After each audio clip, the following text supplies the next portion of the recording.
આ નવા વર્ષના સ્નેહ મિલન સમારોહમાં આપ સૌને મારા તરફથી, આમ આદમી પાર્ટી તરફથી અને આમ આદમી પાર્ટીની ટીમ તરફથી આમંત્રણ પાઠવવામાં આવ્યું હતું કે આપ સૌ સ્નેહ મિલન સમારોહમાં આવજો.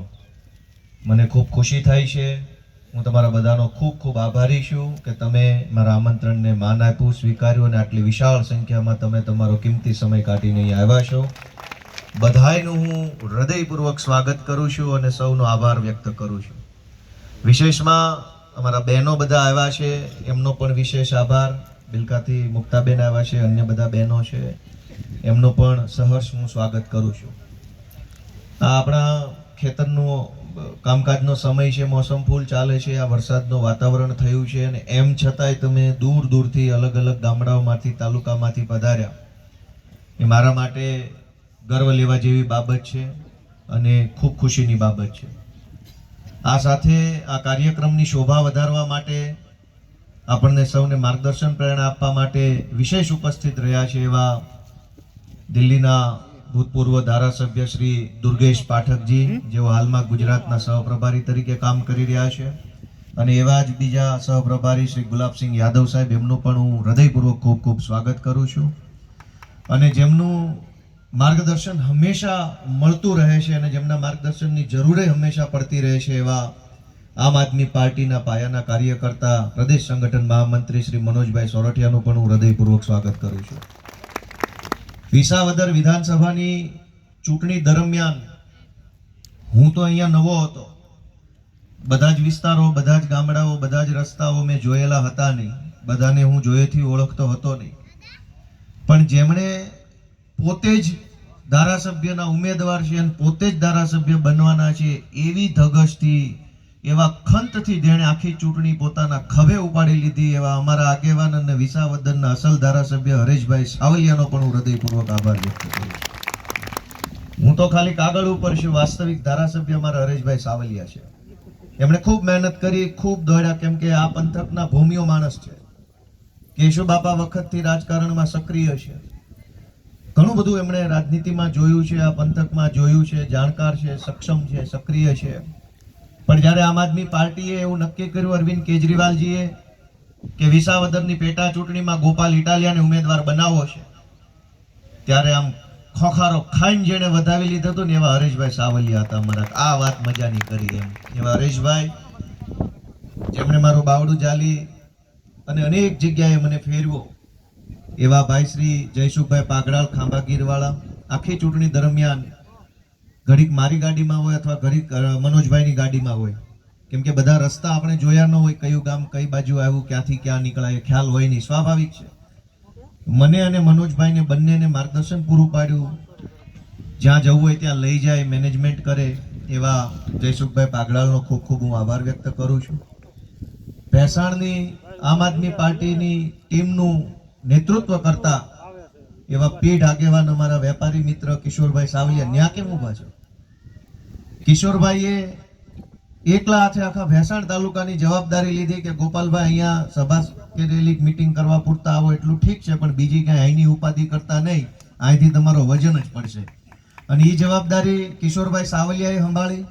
એમની હારે ધવલભાઈ કથિરિયા, દિનેશભાઈ રૂપારેલિયા, કુણાલભાઈ કપુરિયા, અમારા ગટુભાઈ, નિકુંજભાઈ, અનેક આગેવાનો, વિશાલભાઈ મોવલિયા, નામ લેવા બેસીશ તો બહુ લાંબુ લિસ્ટ છે, કોનું નામ બાકી રાખવું, કોનું લેવું, એટલો બધો ભાવ, એટલા બધા પ્રેમ સાથે બધાએ ભેસાણની ટીમે કામ કર્યું.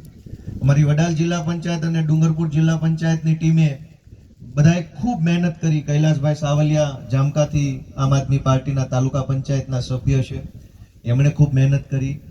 અને બધાએ, એટલે મેં કીધું એમ, નામનું લિસ્ટ બહુ લાંબુ છે. પણ આજે આ નવા વર્ષ નિમિત્તે ઋણ અદા કરવાનો, ઋણ સ્વીકારવાનો આ સમય છે કે તમે બધાએ ભેગા મળી અને બહુ મોટું કામ કર્યું છે, મને બહુ મોટા આશીર્વાદ આપ્યા છે. એ બદલ હું તમારા બધાનો ખૂબ ખૂબ આભાર વ્યક્ત કરું છું, બધાનું ઋણ વ્યક્ત કરું છું. રાજકારણમાં તાલુકા પંચાયતની ચૂંટણી જીતવી બહુ મુશ્કેલ છે, અને એમાંય તે તમે હોવ બીજા ગામના અને ચૂંટણીમાં ઉભા રહ્યો બીજા ગામમાં, તો કોઈ દી શક્ય વાત જ નથી હોતી. પોતાના ગામમાં ચૂંટણી જીતવી અઘરી વસ્તુ હોય છે, આજકાલ સમય એવો છે, પૈસાનો પ્રભાવ છે રાજનીતિ ઉપર, ગુંડાઓનો પ્રભાવ છે, સરકારી તંત્ર એકતરફી કામ કરતું હોય એવા માહોલની ચૂંટણી પોતાના ગામમાં જીતવી મુશ્કેલ છે. ત્યારે તમે બધાએ મને આ ગામમાં ચૂંટણી જીતાડ્યો એ વાતનો આભાર માનીએ એટલો ઓછો છે. એની નોંધ ઇતિહાસમાં લખાશે કે તમે બધાએ કેવડો મોટું કામ કર્યું છે, મારી ઉપર કેવડો વિશ્વાસ કર્યો તમે. અને એ તમે જે વિશ્વાસ કર્યો એટલો જ મોટો હરખ મને છે, ઉત્સાહ મને છે. તમે જોતા હશો તો ભાગા ભાગ થઈ ગયો છું. કાલે બપોરે 1 વાગ્યા સુધી હું અહીંયા વિસાવદરમાં હતો. કાલે સાંજના સમયે હું જામનગર હતો ને રાતે પાછો અહીં વિસાવદર આવી ગયો. અને સાસણમાં એક કાર્યક્રમમાં હાજરી આપીને પાછો અત્યારે અહીં આવી ગયો. અહીંથી પાછો કાલ સવાર અમરેલી વયો જાશ ને સાંજે પાછો વિસાવદર. હેલિકોપ્ટરે ટૂંકવું પડે ને એટલી દોડધામ હું તમારા બધાના આશીર્વાદથી કરી રહ્યો છું. અને તમે બધા જોતા હશો, કેમ કે તમે મારા જેવા નાના માણસ ઉપર, યુવાન વ્યક્તિ ઉપર એટલો મોટો વિશ્વાસ કર્યો છે કે મને રોજ એમ થાય છે કે આ વિશ્વાસ ઉપર ખરા ઉતરવા માટે હજુ મારે જે કરવું પડે ને મારે કરવું છે. પણ એક વખત આપણે બતાવી દેવું છે કે એક નાના માણસની તાકાત કેવડી હોય છે. દોસ્તો, આજે મને કહેતા બહુ ખુશી થાય છે કે વિસાવદર વિધાનસભાનું નેતૃત્વ તમે મને સોંપ્યા પછી વિધાનસભાની અંદર મેં ખૂબ બધા પ્રશ્નો આપણા વિસ્તારના અને ગુજરાતના પ્રશ્નો ઉઠાવ્યા. જિલ્લાની મિટિંગોમાં, તાલુકાની મિટિંગમાં, પ્રાંતની મિટિંગમાં અલગ અલગ અનેક પ્રશ્નો ઉઠાવ્યા. અને આ સિવાય 3 તાલુકામાં આપણી ઓફિસ ખુલ્લી છે. મને હરેશભાઈ કહેતા હતા કે આ લગભગ છેલ્લા ઘણા વર્ષો પછી આવું પાછું જોવા મળે છે કે 3 તાલુકામાં આમ આદમી પાર્ટીની ઓફિસ ચાલુ હોય. અને એમાં આમ આદમી પાર્ટીની ઓફિસ ખોલવામાં, ચલાવવામાં અમારા દુર્ગેશ પાઠકજી અને ભાઈ ગુલાબસિંહ યાદવનો પૂરો હાથ છે, ટેકો છે, સાથ છે. ત્યારે એ બધી ઓફિસો હાલે છે. એટલે आपका भी बहुत बहुत धन्यवाद. मैं कह रहा हूँ कि हमने 3 ऑफिस खोले हैं आपके आशीर्वाद से, और ये पिछले 10 साल में पहली बार हो रहा है कि तीनों तहसील में आम आदमी पार्टी की विधायक की दफ्तर खुला हुआ है. तो मैं आपका आभारी हूँ. અહીંયા વિસાવદરમાં, ભેસાણમાં અને જુનાગઢ સિટીમાં 3 જગ્યાએ દિવસ રાત કાર્યાલય ખુલ્લું હોય છે. વિસાવદરની ઓફિસમાં અમારા હરેશભાઈ, જયસુખભાઈ, રવિભાઈ, રાહુલભાઈ, ભદ્રેશભાઈ, અનેક નામી અનામી કાર્યકર્તાઓ છે. આખો દિવસ હરેશભાઈ બલદાણિયા, જેનું નામ લો એનું નામ ઓછું પડે, એ બધાય કાર્યકર્તાઓ આખો દિવસ ઓફિસે હાજર રહે, બધાને મળે, વાત સાંભળે. ભેસાણની ઓફિસની અંદર અમારા હરેશભાઈ, આપણે કિશોરભાઈ સાવલિયા, ધવલભાઈ, કુણાલભાઈ, આ બધા કાર્યકર્તાઓ ભેસાણની ઓફિસનું સંચાલન સંભાળે છે. અને જુનાગઢની ઓફિસ જે છે એનું રંગરોગાન કે જે કંઈ બધું ફર્નિચરનું કામ ચાલે છે એ કામ રાજુભાઈ બોરખતરિયા સંભાળતા હતા જુનાગઢની ઓફિસનું. પણ રાજુભાઈ બોરખતરિયાને અત્યારે બોટાદની પોલીસે જેલમાં પૂર્યા છે. રાજુભાઈ કરબડા, રાજુભાઈ બોરખતરિયા, પ્રવીણભાઈ રામ અને અન્ય ઘણા કાર્યકર્તાઓ, પિયુષભાઈ પરમાર, આ બધા જ કાર્યકર્તાઓ અત્યારે આપણી વચ્ચે નથી. એ બાબતનું જરાક વસવસો છે કે એવા હજળબમ આગેવાનો હોત તો અહીંયા સ્ટેજ આપણું વધારે રૂપાળું લાગે, વધારે સારું લાગે.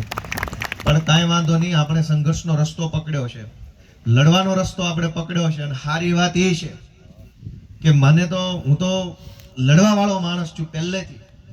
અમને ક્યાંય ટેકો નહોતો મળતો. સારી વાત એ છે કે પહેલી વાર તમારો ટેકો મળી ગયો છે ને અમારું બળ વધી ગયું છે. હવે હજળબમ બાંધી લેવાનું છે.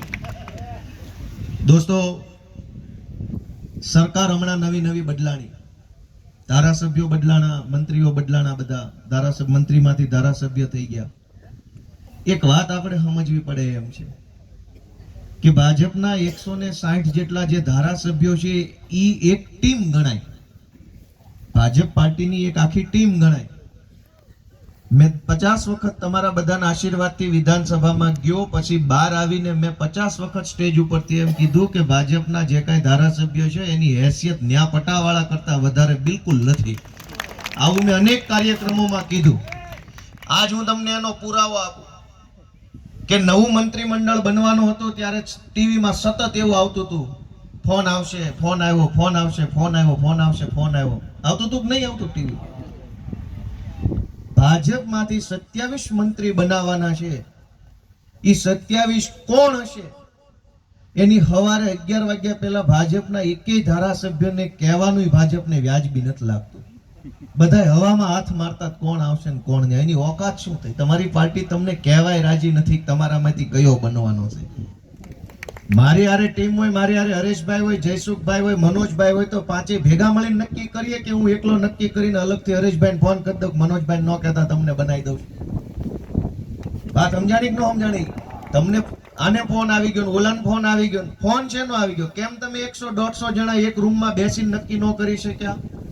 કેમ કે ભાજપમાં ઉપર બેઠેલા 2 જણા છે ને આ 150 ને પટાવાળા માને છે. પટાવાળા અમે કહીને એમ કરવાનું.